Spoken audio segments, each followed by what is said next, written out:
Cyclone Anggrek extends its trek across the Indian Ocean on tonight's Tropical Weather Bulletin.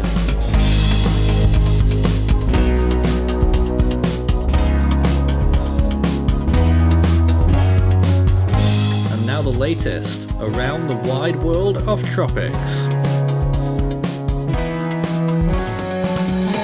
Tropical Weather Bulletin for January 27th. Well, surprise to some that Anggrek strengthened dramatically after the Tropical Weather Bulletin from a couple of days ago and peaked as a Category 3 and is now on its way back down, we think, although it may be limbering up for another shot at that major hurricane equivalent status. It's 125 days though until hurricane season in the Atlantic, and there's a bit of thunderstorm activity across the southern United States today, a marginal risk which will be slight risk tomorrow. Elsewhere in the ocean there's a big frontal system through the North Atlantic there affecting the Azores. 108 days until hurricane season in the eastern Pacific, and it is pretty idyllic across the tropical regions there. In the subtropical zone there's still quite a lot of activity up there, with a large frontal system reaching the coast of California. In the western Pacific there is a tropical disturbance there near between Mindanao and Palau, Philippines and the islands out there over the Pacific Ocean, but not expected to become a tropical cyclone. It was the one that we were tracking on the GFS model a few days ago. In the North Indian Ocean there's nothing happening, and in the Australian region we now have the remnants of Kirrily that moved inland over Australia a couple of days ago, of course making a landfall near Category 1 status on the Saffir-Simpson scale. I think it was a high-end Category 2 Australian scale and is now pretty much gone. Anggrek is in the southwest Indian Ocean now and is still a Category 2 on the Saffir-Simpson scale, and Candice, which has turned post-tropical quite clearly on satellite imagery, which we'll examine shortly, and we've still got a 30% up there to the northeast that could also develop later on next week. So, this is Anggrek right now. It's been going on for quite a while, hasn't it? The Category 2 at this point. It's not going to pull a Freddy, we hope. It is 2,114 kilometers from Rodrigues, 2247 from Isle Amsterdam, 2709 from Mauritius, 2913 from Reunion, and 3559 from Antillaha, Madagascar. The storm is already pretty much on level with Mauritius, so it will be considerably further south, moving southwestward still at this time. So let's take a look at satellite imagery then. This is the whole area of the southwest Indian Ocean. You can see Candice further towards the south there, very little left of it now. All of the deep convection is long gone, still a little bit of rotation, but it is a post-tropical remnant. Anggrek on the right hand side, and here's a close-up of it with the infrared enhancement, and it looks still pretty decent, even though it looked much better earlier on. Almost 24 hours ago now is when it reached its peak. And at that point it was at least a minimum Category 3 storm, 115 mph winds. Kirrily still looks quite decent as you look at the visible imagery over Australia. It could still be a tropical depression, and this is the area of interest near Palau, certainly causing some substantial tropical or thunderstorms I should say there, with some potentially localized flash flooding. Not quite reached the Philippines properly, but that will probably occur in a couple of days or less. Force 13 floater imagery of Anggrek there, showing you a little bit of a longer loop back from the visible during the previous day, and it looks like it could be coming back with that convection flaring up again, but it's too early to tell. Earlier imagery, as you see, had that eye much more clearer, and it's now very obscured there. Whether it's got a full eye anymore or not, we're not sure underneath all of that convection. It may have lost it briefly.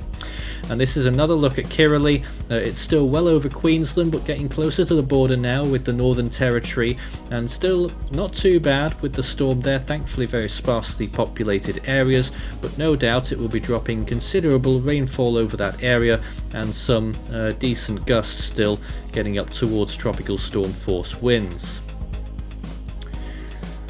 But all things considered, Kirrily has been I don't want to say a dud, but it obviously very much under-delivered compared to the forecast, and that is certainly a good thing.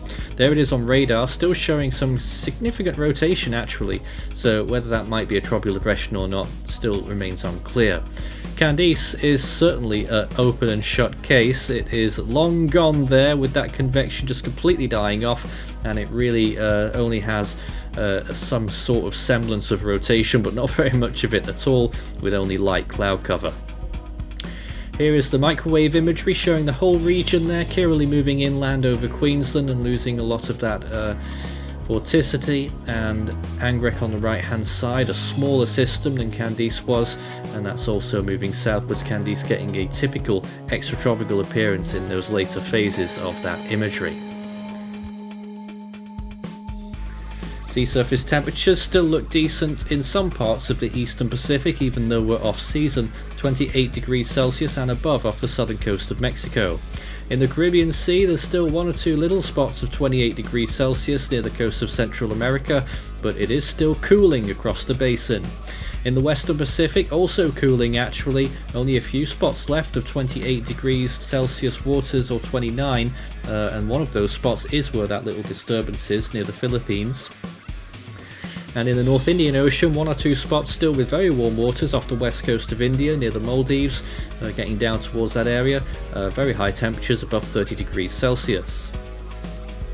Southwest Indian Ocean is very warm off the western coast of Madagascar. Where Anggrek is right now, those temperatures looking good too. It can still sustain a strong storm for a little while yet, pushing close to 29 degrees Celsius for a little while there. Gulf of Carpentaria is piping hot. Coral Sea a little bit cooler after Kirrily, but not that much, still 28 to 29 degrees in large areas. And in the South Pacific, extremely warm waters now extending down through some of the Vanuatu Islands, over 30 degrees Celsius in quite a few spots, and also the case now for the northern islands of Fiji, still expanding those warm waters. Anomalies compared to average look like this. The Southwest Indian Ocean is still hit and miss, but where Anggrek is, always having a great time with extremely warm temperatures compared to average. Western Australia is below average, and Eastern Australia is now closer to average after Kirrily. Western Pacific only a little bit above average, and in the Eastern Pacific, the equatorial region, still showing off their El Nino, but the lower regions there towards the southeast near South America, well below average and maybe a harbinger for things to come. In the South Pacific, oceanic heat content still looks very good, especially north of Fiji and moving somewhat around to Vanuatu and the Solomon Islands. And in the North Pacific, it looks like this, still one or two little areas around Guam that still contain a fair amount of oceanic heat content. Green and better is pretty decent still at this point. So let's check the GFS computer model over the next 5 days. We have what's left of Candice moving towards the south there, and then of course Anggrek, which continues on that west-southwesterly course and then pretty decidedly turns southwards as a recurve around about the 29th of January. It doesn't get too close to Rodrigues, and neither does that next system, that 30% that we've got marked. GFS still very keen on that becoming a substantial cyclone, although it's the only model really calling for that. Other models do have a low pressure system, but further closer towards the Mascarene Islands actually, and weaker. Well, this is the Fiji region, and we're looking out for maybe a surprise little cyclone that forms in this area in the next 5 days. Hasn't been marked yet, but something that we are considering just a little bit. A cyclone there by the 1st of February, making a close approach to Fiji and possibly of cyclonic force, their hurricane equivalent maybe. But again, the GFS is the only one that's really calling for this, and so confidence is very low. Another little thing to look at, but shouldn't happen, but you never know, the South Atlantic, that good old place. Well, there is a low pressure system there, although the GFS own model is suggesting that that's probably going to be too weak to become a bona fide subtropical cyclone. It would be. It certainly doesn't look like it would become a tropical cyclone, but just watch in case that might pull a fast one on us, and we might get a brief subtropical development there. We haven't really got anywhere properly to look at rainfall, so we'll continue to look at the places that Kirrily and its remnants are affecting, and possibly some other monsoonal additions over the next 7 days. So this is the 7-day rainfall for this area over Queensland mainly, but also the Northern Territory likely to get quite a bit of rainfall in a few areas. So a few spots there along the coast and in a few areas inland from the top of the Cape York Peninsula all the way down towards Brisbane, getting amounts up to 150 millimeters, and some isolated locations getting up to 250 millimeters. Brisbane in the next 7 days will see maximums of maybe 100, 110 millimeters, and Darwin could be in for 120 or 130 millimeters in that same time period. So the cities there could get some substantial rainfall together over the next few days. Townsville as well, maybe up to 150, 160 millimeters as well in that 7-day period.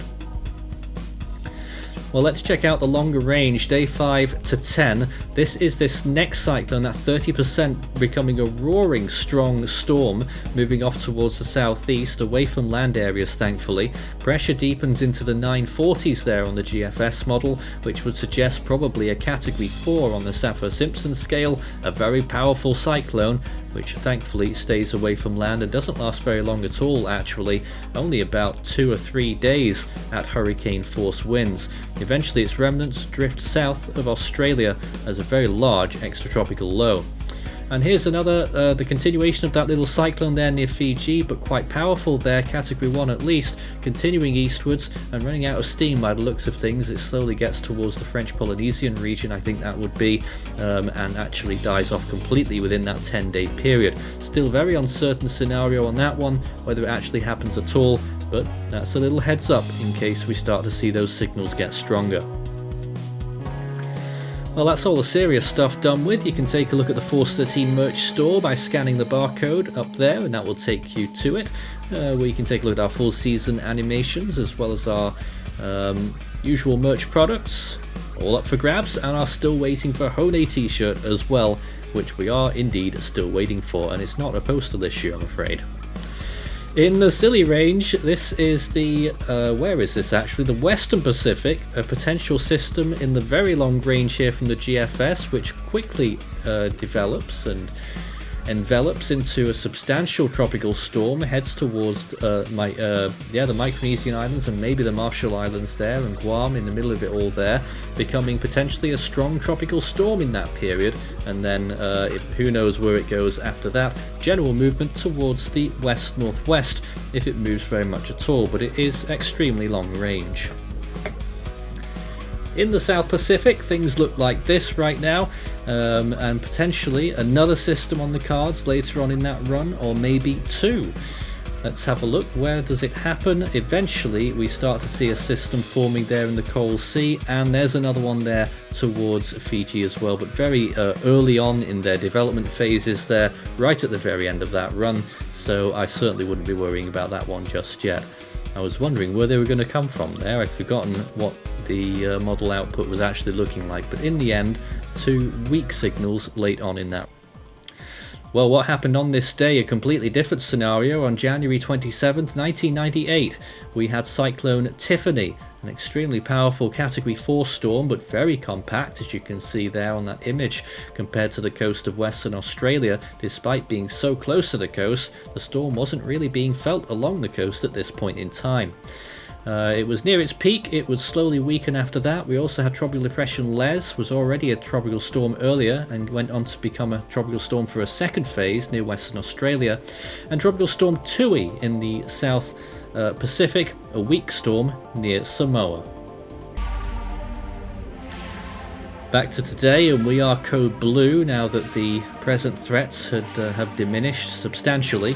In the Atlantic, the first name this season is Alberto. In the Eastern Pacific, it's Aletta, and in the Central Pacific, it's still Hone, which, unlike those letters, we're still waiting for that Hone.